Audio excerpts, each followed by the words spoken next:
we don't bend the law. Magandang araw kabayan, si Dupont po ito ng Dupont Balikbayan Box dito sa Houston, Texas.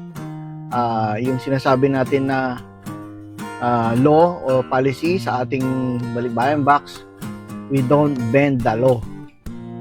Yung pagpapadala po ay hindi po dapat na ino-overpack, na yung ine-extend. Yun po yung ating policy sa ating pag-ship ng Balikbayan Box, kasi po kailangan po eksakto po yan sa bilang ng mga boxes na maisasakay sa container.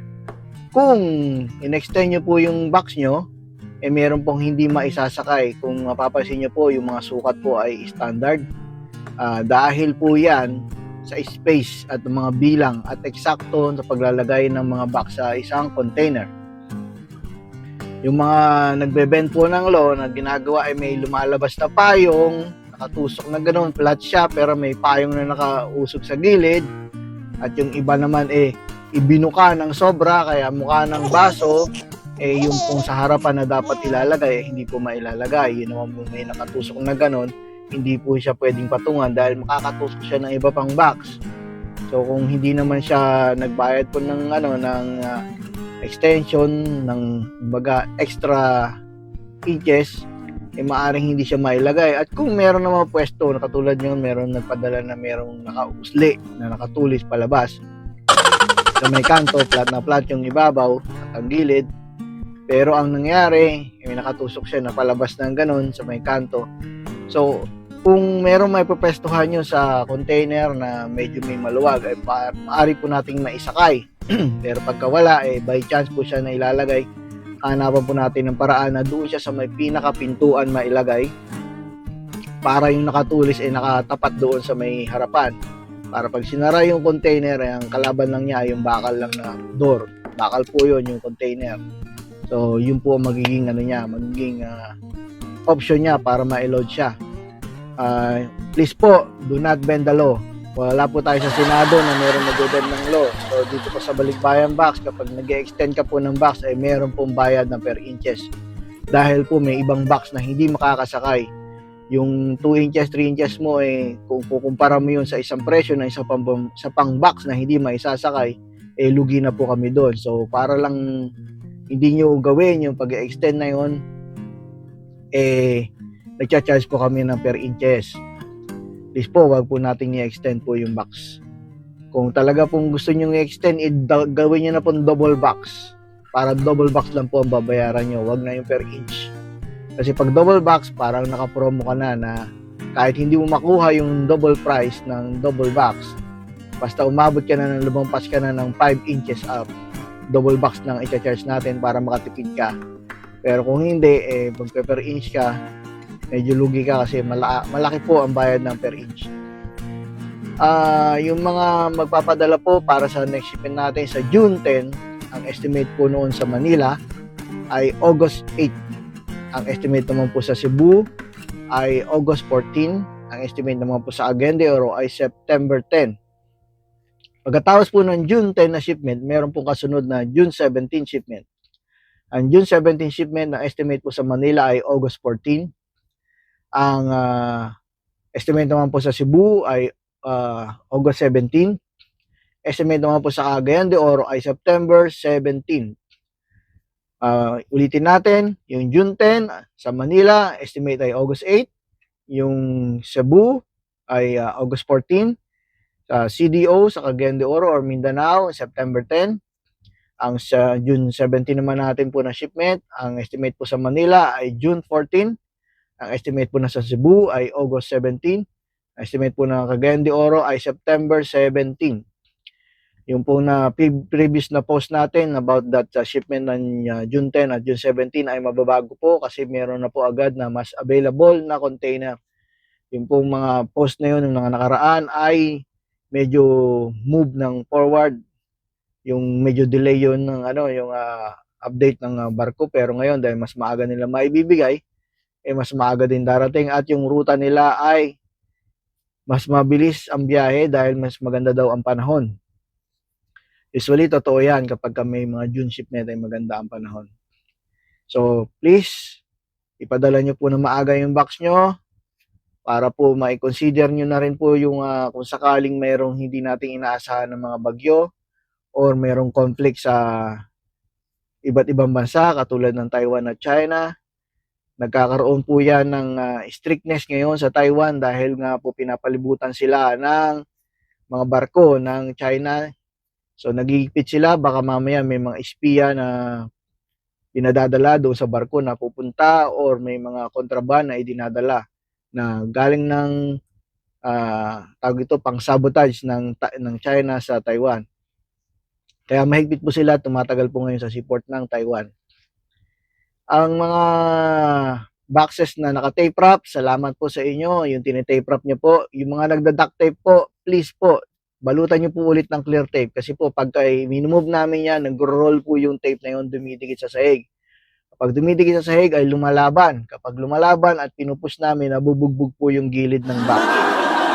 Please po, double tape nyo po yun ng clear tape, yung gumamit ng duct tape. Kung ayaw nyo po, ano yun, mapapansin nyo po yun, nagro-roll po yun. Hindi po talaga namin ina-advise yun kasi po ang duct tape para sa ducting. Ang clear tape para sa packaging ng karton. So, yun po ang pinagkaiba nun. Kumbaga, ginagamit nyo sa mali ang duct tape, hindi para sa box po yun. Para po yun sa ducting. Sana po ay malinaw na. Kung gagamit po kayo yun dahil gusto nyo po yun, dahil mahirap ng hiwain, dahil mga malagkit, pero madali po siyang tanggalin at ibalik ng hindi nahalata. Kaya po kami gumagamit ng seal tape namin naman, pinapatungan namin.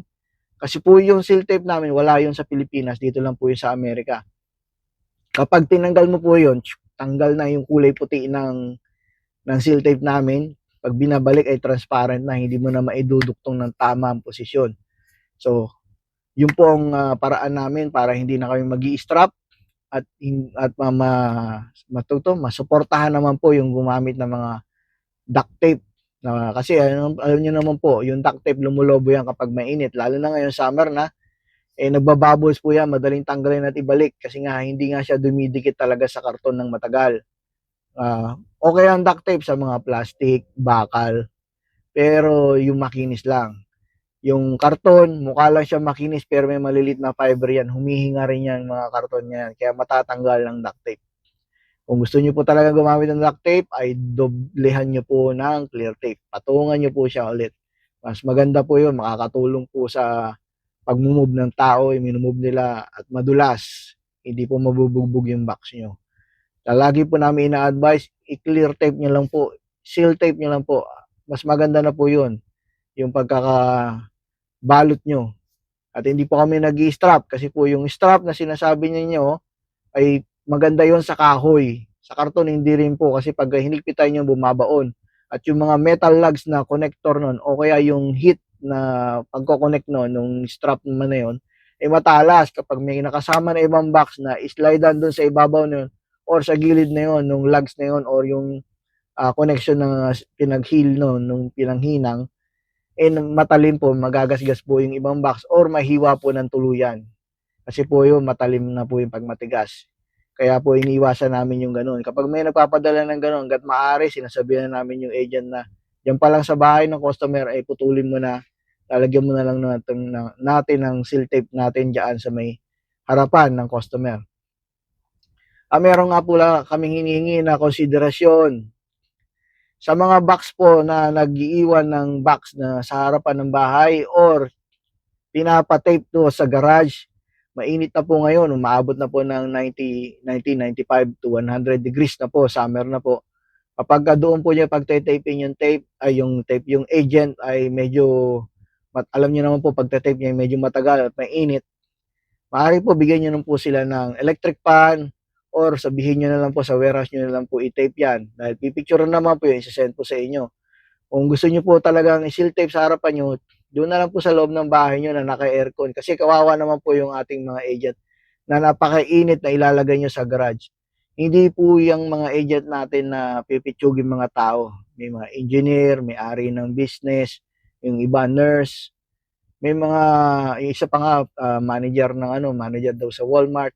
So may mga din sila, may mga katayuan din na maganda sa posisyon sa dito sa Amerika na dapat naman po wag naman po natin silang binabastos at binabababa yung mga tingin natin sa kanila. Nandiyan sila dahil nagbi-business sila at tumutulong. Kung sakaling tumutulong na nga sila at hindi nyo pa rin sila nirerespeto, ay maaring itanggihan na po nila kayo. Kasi ayaw nila talaga na nagsiservisyo sila pero parang tinitingnan nyo pa sila ng mababa.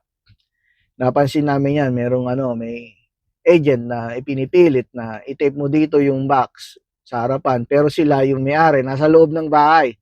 Tapos yung agent, nasa labas, nasa initan.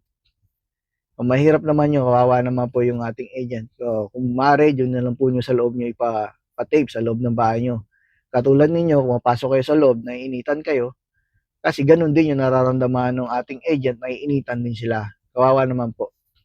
Maaari sa loob na lang po kayo magpa-tape o sabihin nyo sa kanya na para mas mabilis, doon mo na lang sa warehouse, pagdating doon, i-tape mo, tapos picture mo, send mo sa akin.